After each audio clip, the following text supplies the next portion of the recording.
start, well, not the start, but the run video.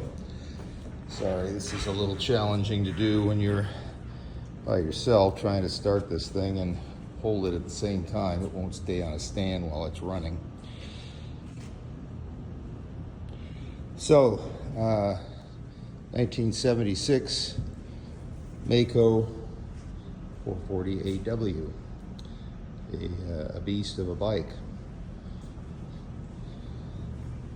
The coffin tank is in exceptional condition, considering most of these don't survive, at least in this condition, over all these years. I would say the motor started first kick after not being started for at least 15 years.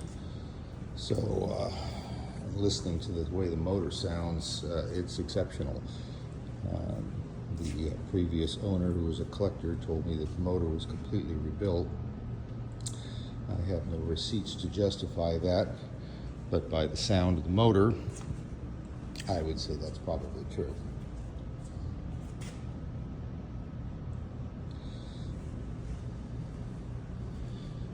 So you're bidding on a 1976 Maico 440 AW.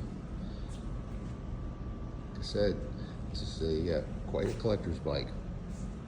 Good luck on your bidding.